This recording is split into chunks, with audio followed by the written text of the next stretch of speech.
Converting a single home into a duplex. Sounds easy, right? There's a lot of work that goes into this kind of project, more than you'd think. Corey will show you the basics on what you'll need to make your multi-unit building an inspection success. I'm Danielle, and welcome to De-cor Homes.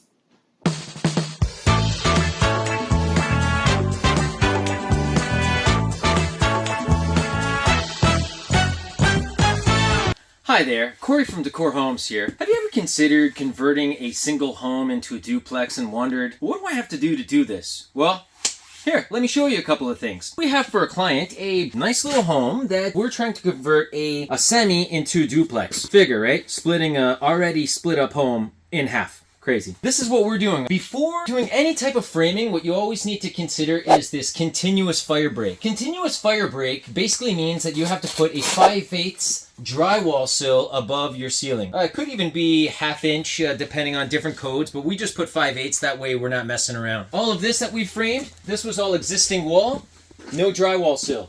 This is all the new wall. See the drywall sill under all of this? If you pull a permit and you get your framing done and you realize, man, I forgot to put my drywall sill. You know, what's going to happen is you're going to have to take all your pieces, you're going to have to cut 5/8, then you're going to have to cut the nails here, you're going to have to cut your top plate off, and you're going to have to drop everything down, okay? This is a common error. Not very many people, when they're framing, they're not cutting a drywall sill to go above their framing, unless they're doing a multi-unit building. This is called a fire break. You need this fire break everywhere. Well, what else do you need? You need this sound attenuating insulation, okay? Roxol, whatever type of product you have. Basically, it's this gray insulation or this yellowish gray tan color insulation. It's super sound resistant and it's also fire resistant. What's another couple of things that we need to do? Well, you need to separate your water from upstairs to downstairs. So here it is. Upstairs cold, downstairs cold.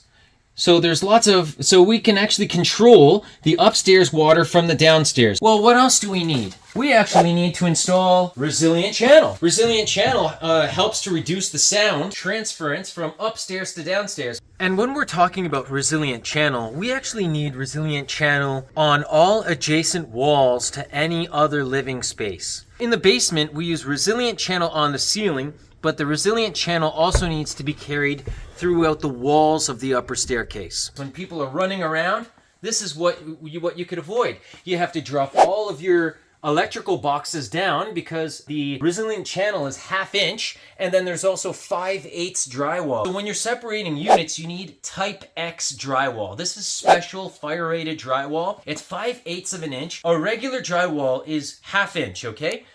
37 pounds, 1/2 inch drywall. Type X, I want to say like somewhere between like 70 pounds or 65, 75 pounds. So they're heavy. They come 2 at a time, carry 1 at a time, bring your friends. What's another thing we got to do? We had to create a cavity for all of our heat ducts. So these cavities, they're actually 5/8 drywall, top, bottom, sides, everywhere. If you look over here, we had to push the drywall into this cavity, which was 3-4 feet deep, and then we had to seal it with this special caulking used for sealing joints. Like, we couldn't even fit our arm in there. We had to caulk alongside the edge of a piece of wood and then just stick it in there. It wasn't graceful, but it got the job done.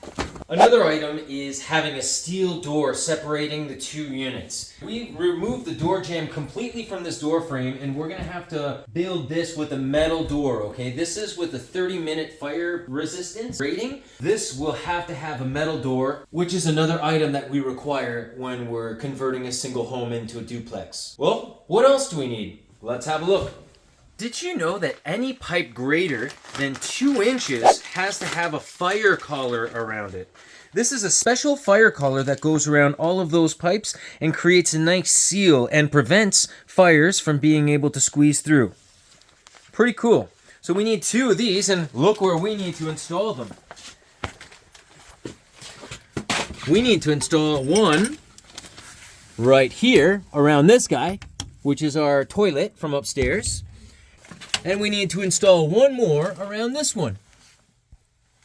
So all of the plumbing had to be modified and dropped down a little bit just so that it would give us enough space to be able to put one of these guys on. This is going to be quite the challenge because this is very tight areas, and then we need to build down the ceiling.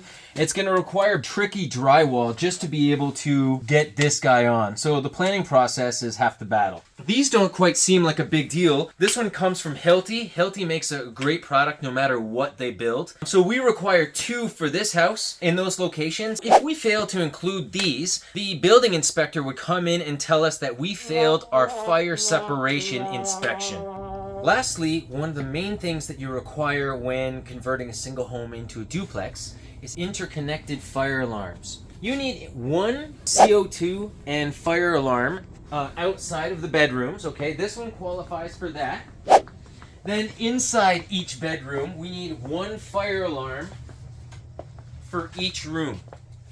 Here's one here. It's not wired yet because fire alarms can be a little finicky. If you put the fire alarms in too early and you do drywall, the drywall dust can actually go inside the fire alarm and hinder its ability to do the job it's supposed to do. Here's our other fire alarm right here. These are all interconnected all the way up through upstairs. Also, when you have a multi-unit building, every unit needs access to their own electrical panel. That way, if anything goes wrong inside their house, they could just go turn it off, turn it on, and that's the way it is, okay? In multi-unit buildings, in apartment buildings, people have their own panel, but there's a main breaker for the entire floor. So the main things that you really have to focus on is we got encasing all the HVAC. We have all of the drywall sills, so you need your continuous fire break, the fire collar, the fire rated caulking inside here.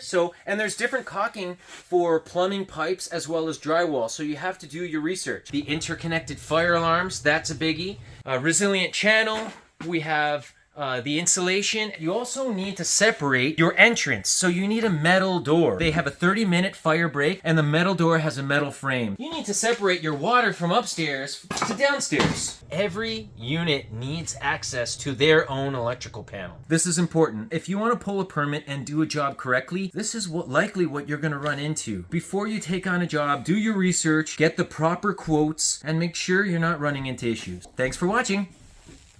I feel like you still have some learning to do. So check out this video and don't forget to subscribe.